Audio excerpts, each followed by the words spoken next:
You ever wonder why we start with numbers when we're talking faith and promises? There's gotta be more behind the head count, right? In Numbers 1, God tells Moses, take a census of the whole Israelite community by their clans and families, listing every man by name one by one. That's right. Names, tribes, numbers. On the surface, it's a list fit for a census bureau. But beneath it, an unfolding narrative of Christ and his church, a story about a people set apart.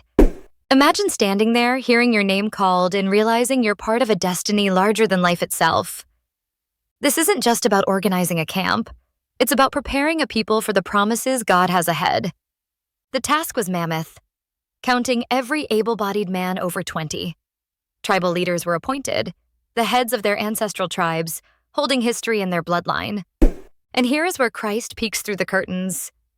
Every person counted pointed to a coming salvation, a body that would transcend numbers. Just as Paul later writes, now you are the body of Christ, and each one of you is a part of it.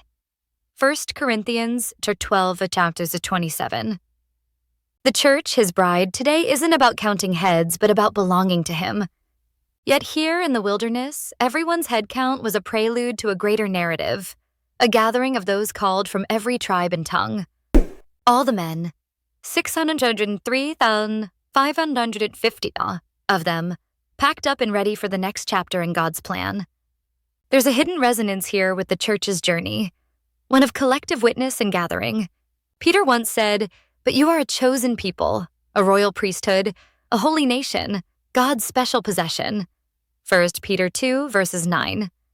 Israel, numbered and named, prefigures this holy community, the church, as God stamps identity and purpose on his bride. The wilderness counting was meticulous because God's love is personal and specific. And then God gave clear instructions that the Levites weren't to be counted.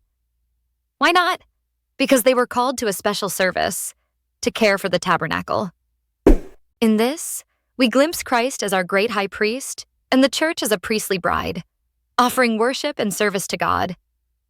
The Levites reflect our call to sacred duty, to carry forward God's presence, the same way Christ intercedes for the church today. The Levites stood as a bridge between God and his people, reminding us of our priestly role to bring God to the world and the world to God. So when Numbers rattles off tribes and totals, it's not just administrative. It's about a God insisting on knowing his people name by name, setting his bride apart in preparation for conquering promises. This isn't just math, it's mission.